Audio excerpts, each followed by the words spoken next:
Je vais vous montrer une photo. Si vous avez moins de 30 ans, il y a de fortes chances que cette image vous paraisse un poil exagérée. Pourtant, il y a quelques décennies, après un trajet en voiture l'été, retrouver son pare-brise couvert d'insectes était quelque chose de très fréquent.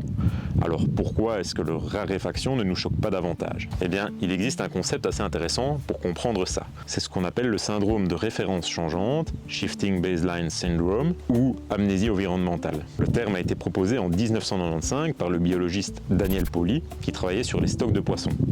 Il avait remarqué que chaque nouvelle génération de chercheurs avait tendance à évaluer l'état des populations de poissons à partir de ce qu'elle avait elle-même connu au début de sa carrière. Sauf qu'à ce moment-là, les populations étaient parfois déjà fortement réduites.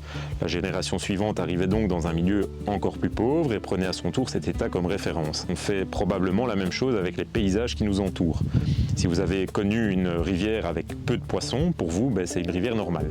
Si vous avez grandi dans un paysage où les haies avaient déjà largement disparu, vous ne voyez pas un paysage auquel il manque quelque chose, vous voyez simplement le paysage. Et il y a une différence importante entre la disparition d'une espèce et la disparition de son abondance. Une espèce peut être toujours présente, donc officiellement encore là, et par ailleurs être devenue 10 fois, 20 fois moins commune. C'est ce qui rend une partie de l'érosion de la biodiversité assez difficile à percevoir. Ce qui était partout devient commun, ce qui était commun devient occasionnel, ce qui était occasionnel devient rare. Et à chaque étape, une nouvelle génération arrive pour qui cette nouvelle situation constitue le nouveau point de départ.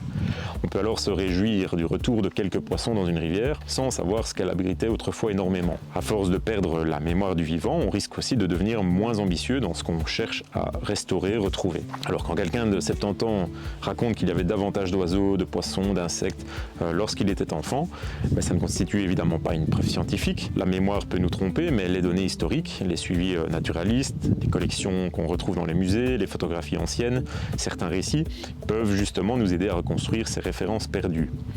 Parce que si notre mémoire oublie progressivement ce que le vivant était capable de nous offrir, comment savoir ce que nous sommes réellement en train de perdre ?